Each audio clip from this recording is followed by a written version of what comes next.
Hey everyone, welcome to this next episode of your Daily Equation. And today I'm going to focus attention on a very famous theorem proved by the mathematician Emmy Noether, which has really had profound impact in physics ever since she established this theorem back in 1918. So here is the hero of today's episode, Emmy Noether, German mathematician, born in the 1880s, came to prominence in the early part of the 20th century, widely recognized as this brilliant mathematician. When the Nazis came to power in Germany, she left Germany, immigrated to the United States, joined the faculty at Bryn Mawr College. I think I pronounced that right, Bryn Mawr College. And she unfortunately died at a very early age, in her 50s, from cancer. Tragically left us far too soon. But she proved and contributed a great many theorems to our understanding in mathematics in the areas of abstract algebra.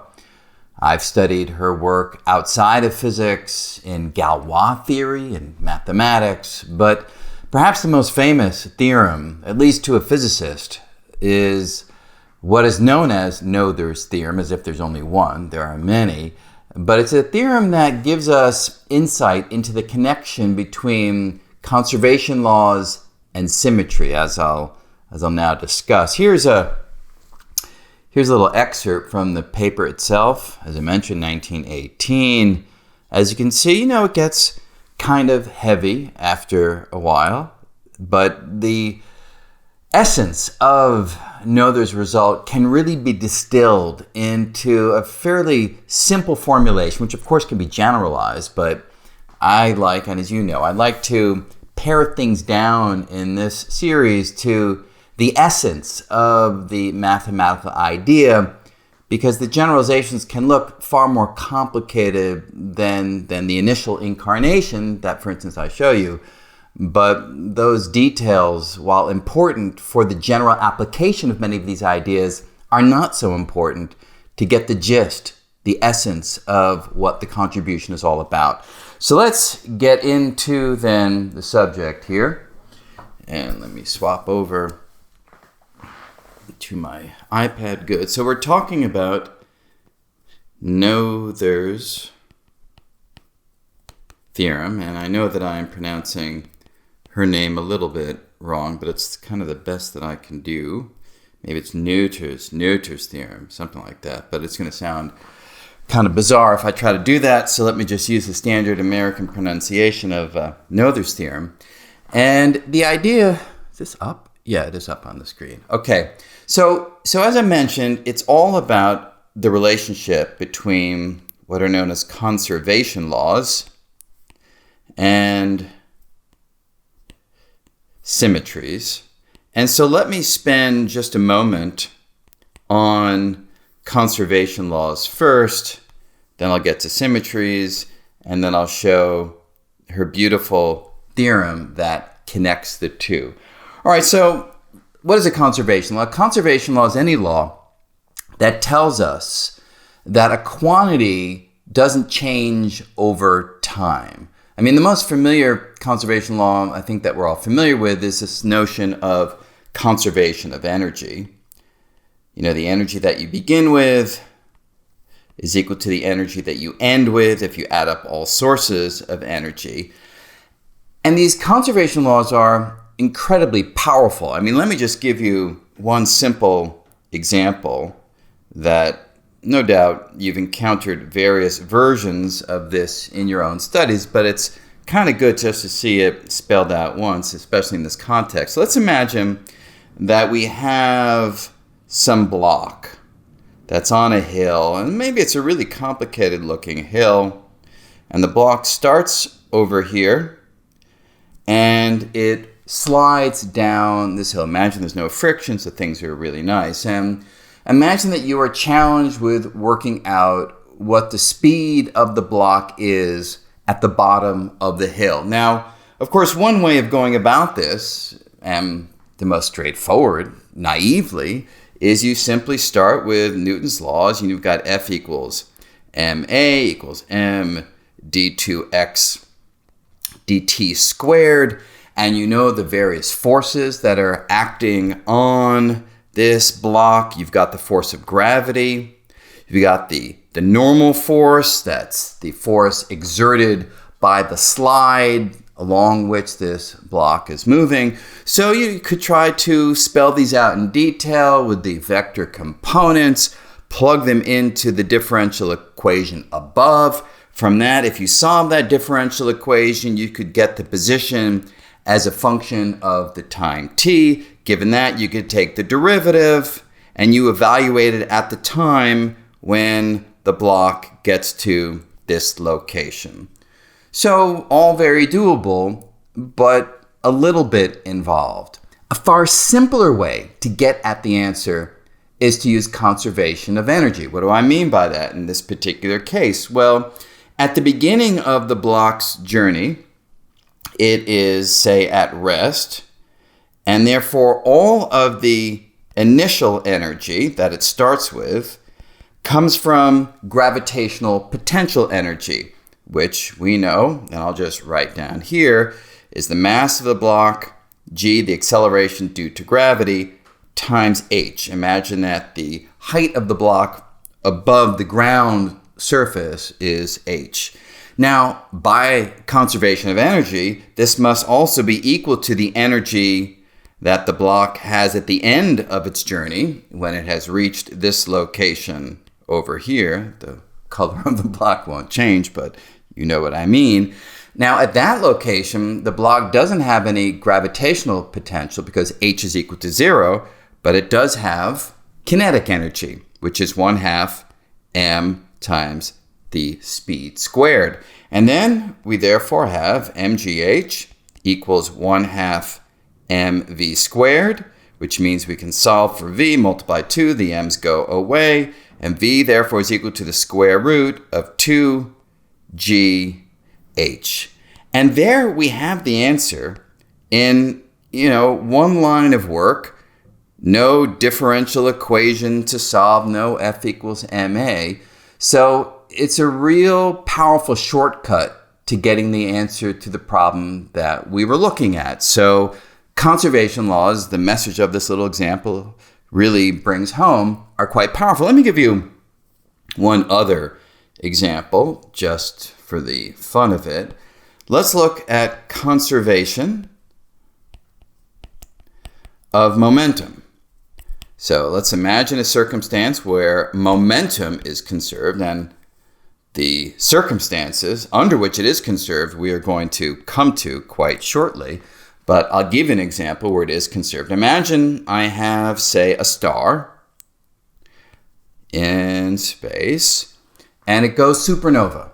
Imagine that this star just explodes. Not a good artist, but imagine that all these little pieces of the star get blown outward. This one this way, this one that way. Each one has its own little velocity vector. And I'll just draw a few of them so you can get a feel for the issue I'm about to raise, which is, what if I were to ask you to do what appears to be a gargantuan calculation? What if I said to you, what is the total final momentum of all those little particles that the star blasts outward into space? So I want you to sum over all of those little particles the momentum of the ith particle that is flung outward by the star. Well, how do you do that? Well, you could try to work out the detailed force that blew the star apart, and you could try to figure out how that force exerted and resulted in the motion of each little tiny constituent that gets blown outward. You could try to do that, but man, that would be tough. But using conservation of momentum, there is a much simpler way to go about it. The total momentum final must be equal to the total momentum initial. And what was the total momentum initial? Well, the star was just kind of sitting there, not doing anything. Just imagine that the star, to be a little more precise, is just a solid rock with no motion whatsoever, just to keep ourselves simple in this description, and that initial momentum was equal to 0. Overall, the thing was not moving at all. And therefore, the answer to your question, well, not your question, my question that I asked you, that sum must add up to 0. And we got that without having to do any differential equations, no F equals ma, nothing complicated at all. So again, it's just to show that conservation laws are really powerful, they're really important. Okay, so then that takes us to what Emmy Noether, the profound contribution that she gave us in 1918. And that profound contribution, as I mentioned, is this connection between symmetry on the one hand and this important idea that we were just talking of conservation laws. Okay, so I've said already a few words about conservation laws. Let me say a few words, therefore, about symmetry. And there are two important classes of symmetry that are good to bear in mind. There are so-called continuous symmetries, and there are also what are known as discrete symmetries. So let me just give you an example of each, just to make sure that we are all on exactly the same page. And I should have some example. I should have set this up. What can I use? Well, yeah, hang on a second. Sorry, one bit. Let me just grab this guy over here. All right, so I do have a ping pong ball here. And it does have some writing on it, but ignore the writing. Imagine this is just a perfectly orange ping pong ball with no writing on it whatsoever. And if that were the case, then as I rotate it, regardless of how I rotate it, it would look the same to you. Again, forget the writing. So the writing does break the symmetry. But if there was no writing at all, however I rotate this, I'm trying to keep the writing on my side, any rotation leaves it looking the same. And by that, we mean that the ping pong ball has a symmetry. A symmetry is a transformation of an object or an equation or the ingredients that make up a physical system. It's a transformation of the system which leaves the system looking the same. Or we often say it leaves the system invariant. So this is a continuous symmetry because I can rotate it at arbitrary angles, however little, however big. I have a continuum of symmetry, transformations that I can apply to the ping pong ball that leave it looking the same. For a discrete symmetry, well, any symmetric looking object can do. Let me use this mug that people comment on my dirty, muddy water. This is Earl Grey with soy milk. Unfortunately, it has tea leaves in it. I do not want to turn this on its side without drinking it. So excuse me. I will, for science, for pedagogy, let me just drink all the junk that's in here. I do not like to drink tea leaves, but whatever. Okay, so now this is more or less clean. Sorry if you found that a little gross, so this is more or less clean now. And you'll note that if I look at the opening, the top of this mug, I have a circle here. Just look at that circle. As I rotate this mug, as I rotate that circle, the circle looks the same.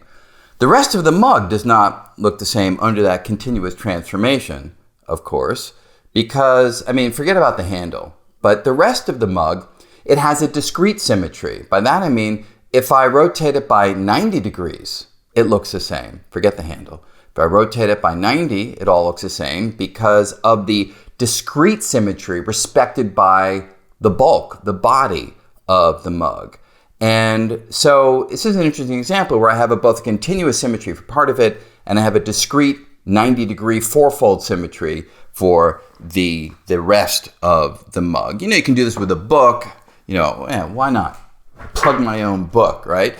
So, here, forget about the title of the book. It's the shape I'm after. If I rotate it this way, it doesn't look the same, the shape, but if I rotate it this way, it does. So I have to rotate it by 180 degrees for the shape to return to the form that I began with. Those are discrete transformations. Whoops, just knocked some stuff over there. A more pretty example, let me bring that up on the screen here. So here's a prettier example that is the canonical one that people often use. It's a snowflake. So you see the snowflake here has a six-fold symmetry. So if you rotate it by 60 degrees, each of those points moves over to the location occupied by the previous point, and therefore it looks the same under that discrete six-fold transformation. So you have these discrete symmetries and you have continuous symmetries. And what Noether found is that if you use continuous symmetry, so everything we're going to talk about now is focusing on the continuous symmetry case. Let me choose a different color. So these continuous symmetries are related to conservation laws.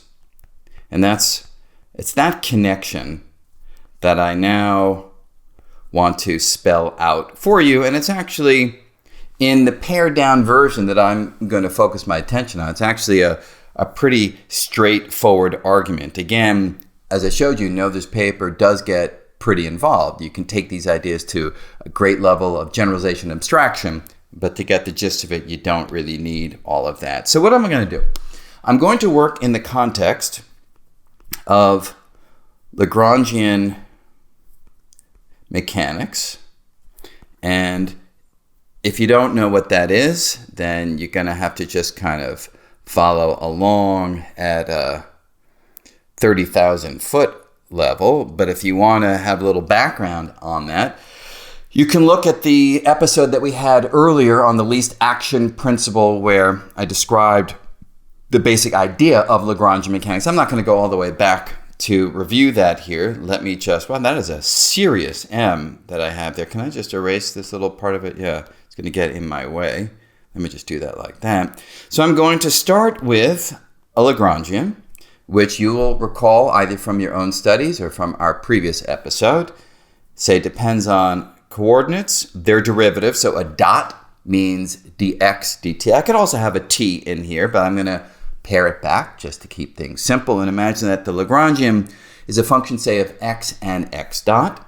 And then the momentum is defined to be dl dx dot. And what we showed in an earlier episode, and again, it's standard, so many of you have encountered it elsewhere, is that the equation of motion that the coordinate x will satisfy as a function of t, can be gotten by looking at d by dt, dl dx dot, and setting that equal to dl dx. In essence, these are, or I could say this is, in this one-dimensional case that I'm writing down, this is Newton's equation. This is just Newton's law. This is F equals ma. dl dx is basically F, and d by dt of dl dx dot is d by dt of p, which for constant mass is just mass times second derivative of x with respect to time, which is ma. Okay, so it's a fancy way of writing F equals ma. And now what we're going to do is we are going to imagine that there is a transformation, a continuous transformation,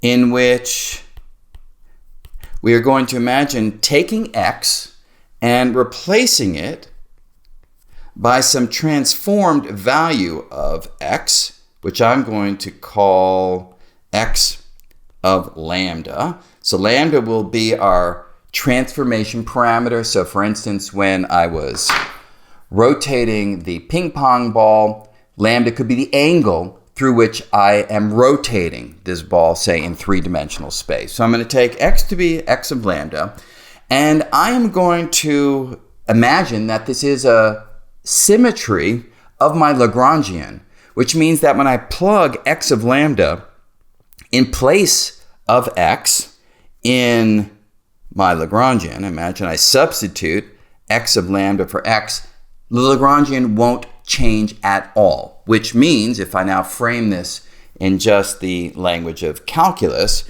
it means if I look at d by d lambda of L of x of lambda, x dot of lambda, that derivative will be equal to 0. It doesn't change at all as a function of lambda. It doesn't change at all as a function of this continuous symmetry. Okay, so with that as a starting point, a Lagrangian together with a continuous symmetry, what Noether is able to prove is that there is a quantity, and I'm going to give that quantity a name. I don't know, maybe pink is fun. I'll call it I for invariant, or you can call it C for conserved. It doesn't matter. It's just a definition of a letter. I'm going to define this invariant quantity to be dl dx dot multiplied by the derivative of x with respect to lambda. And the claim is that this quantity does not change in time. It is a conserved quantity. So mathematically then, what we need to prove to establish this is that if I look at di dt, the claim is, Noether's claim is that this will be identically equal to 0. It will not change in time. So that's the connection between a symmetry as described by this continuous transformation and this conservation law given by this di dt identically equal to 0 statement. So now what I want to do is just give a little proof of that fact.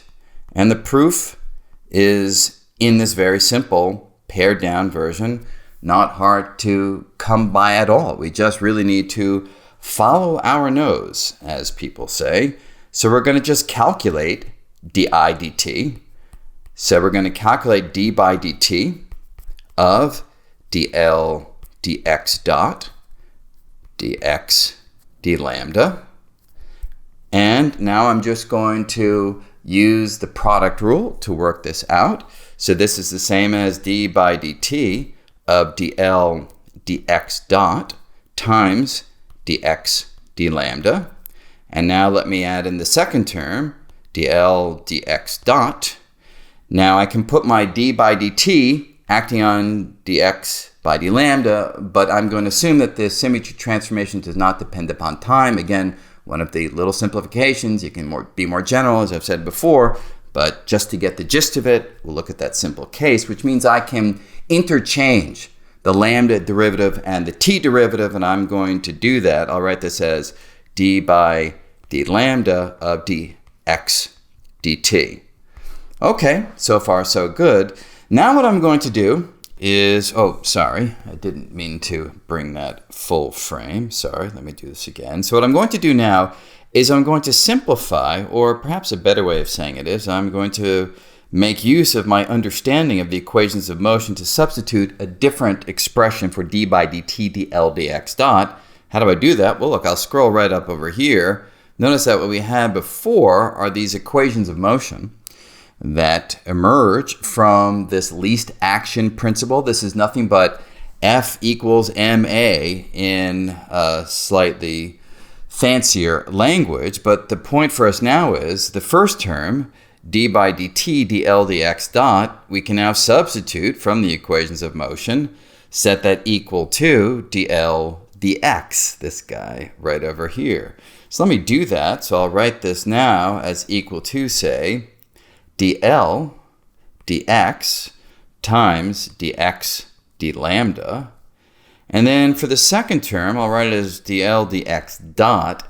And using dx dt is nothing but, this guy over here is nothing but x dot. This is dx dot d lambda. Okay, that's kind of cool because you will recognize this is nothing but d by dt of L of x and x dot, because by the chain rule, right, the first term that I will get in carrying out that time derivative is dl dx times dx d. Whoa, I said it wrong. I'm sorry. Ugh. I didn't mean a t there. I meant a lambda. That's what I mean. Good. I can even call it out with a different color, right? So when I do my d by d lambda derivative using the chain rule, the first term is dl dx, dx d lambda, the guy I have here. But I have the second dependence in the Lagrangian, the x dot. And when I carry out that derivative, it's dl dx dot d lambda. Why do I like that? I like that because notice that d by d lambda of the Lagrangian is equal to 0 in the case that we are talking about a symmetry. And my assumption is that the transformation x goes to x of lambda is indeed a symmetry. So what we now have then is our proof that this quantity called I does not change in time. Its derivative with respect to t is equal to 0. That's what we mean by having a conserved quantity, an invariant quantity. And we have gotten this conserved quantity by starting with a transformation that leaves the Lagrangian invariant, which is what we mean by a symmetry, and that gives us, via the proof that we've just looked at, a conserved quantity called I, dl dx dot dx d lambda. And that's the proof. That's how we go from a symmetry, a continuous symmetry transformation, to a conserved quantity. Now again, this is in a very special simplified setting. Noether's theorem applies regardless of the number of particles, the number of coordinates. It applies to Lagrangians that are not for particles but are for fields. So it's a very powerful general result, which I've now shown you in the simplest possible case, that if you have a continuous symmetry, it yields a conserved or invariant quantity. Now, beautiful, beautiful result, but let me finish up by just giving you a couple of examples. Often people in the comments ask me if I could just give some examples so these abstract ideas perhaps can be made a little bit more intuitive. And this is an instance where giving examples is particularly easy to do, so let me oblige and do so. So let me look at example number 1. Consider the following transformation, that x goes to x of lambda, which is nothing but x plus lambda. All we're doing is taking a physical system, in this case, say a particle, we're moving it either to the left or to the right. We're translating it by an amount. Lambda positive, it goes one direction. Lambda negative, it goes the other direction. So imagine that our physical system is invariant under this transformation. This is a continuous symmetry of our theory. What is the corresponding conserved quantity? Well, for that, we just need to go to Noether's general result. We take dl dx dot and multiply it by dx d lambda. So we look at dl dx dot times dx dot d lambda. Now not dx dot d lambda, dx d lambda. Now dx d lambda is particularly simple here because since x of lambda is nothing but x plus lambda, this quantity over here is nothing but 1. So our conserved quantity is just dl dx dot. What is dl dx dot? Well, just scroll with me back over here. dl dx dot is the momentum. So the conserved quantity in this case is the momentum p. Now, does that make sense to you? Well, yeah, it does. If the system has no dependence on where it is, that means it's not being acted upon by any external forces. Remember, if there is an external force, forces come from minus dv of x dx. And if there is an external potential that is varying, say, with respect to x, so it has a non-zero derivative, that means the system will depend upon x. That potential energy function changes depending upon the location along the x-axis. If it doesn't change along the x-axis, which means either the potential is constant or take that constant, say, to be 0, there will be no force. If there's no force, then the momentum doesn't change, right? Newton's second law, F equals dp dt. No force, no dp dt, no dp dt, no change in p over time. P would therefore be conserved. It indeed will be our invariant quantity. So there's a nice simple example where translation invariance in space yields momentum conservation. Let me do one more example, example number 2, just to do a little bit more complicated example. Let's do an example in 2 dimensions. Now I only derive things for a single x, say in this expression, a single x dot, but the generalization is so straightforward that I'm just going to write it down, and you can recognize immediately that it is the generalization.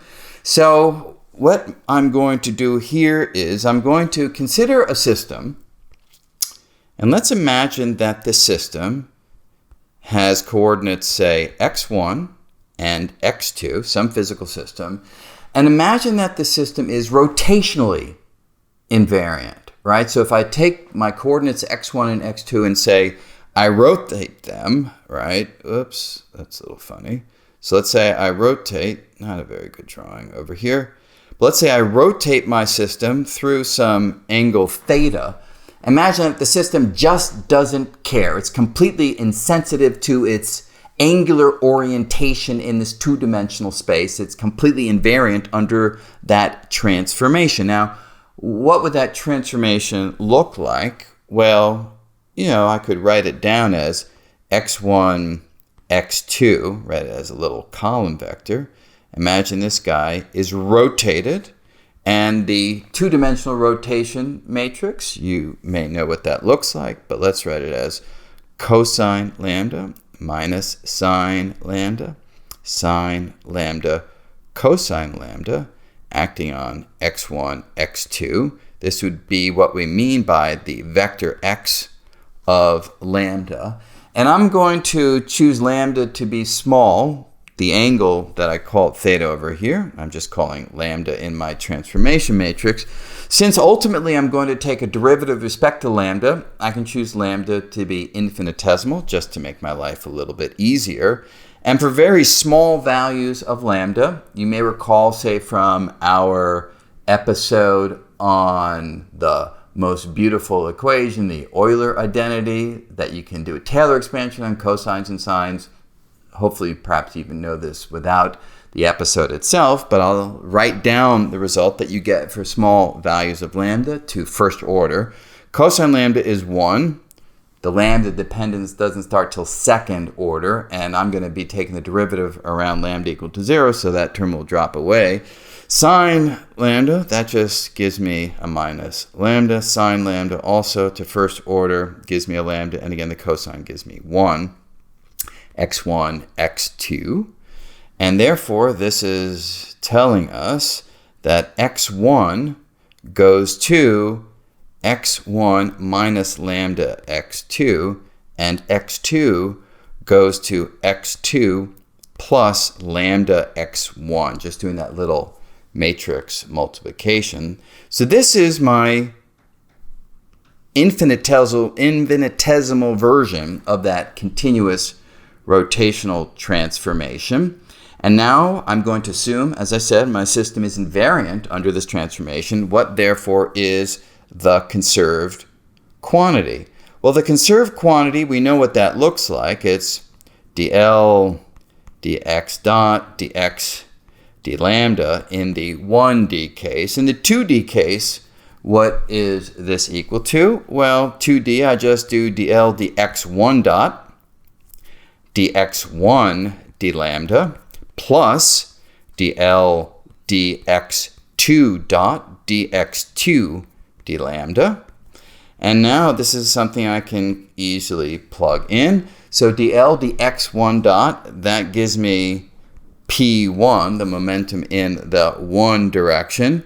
What is dx1 d lambda? Well, I get that from right over here. It's nothing but a minus x2, so times minus x2.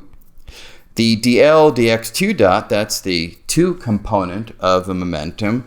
What is dx2 d lambda? Well, that is nothing but x1. And therefore, I can write this as x1 p2 minus x2 times p1. That is my quantity that is invariant. It's conserved. It won't change in time because of the assumed invariance of my system under this transformation, under this rotation. Now, what is this quantity called I physically? Well, if you've taken basic physics, you will recognize this as nothing but angular momentum. And so what we have learned in this simple 2-dimensional example, if we have a system that's invariant under a rotation, then the angular momentum of that system is conserved. Does that make sense? It does, because being invariant and not depending on the angle means there must not be any external twisting force, right? Just as in this case for linear momentum, the system being invariant under a translation meant that there was no force, external force acting on it. In this case, invariance under a rotation means there's no angular force, no twisting force, no torque acting on the system. And if there is no torque acting on the system, no angular force, then angular momentum will not change. It will be conserved. So that's a nice second little example that shows us Noether's theorem in action.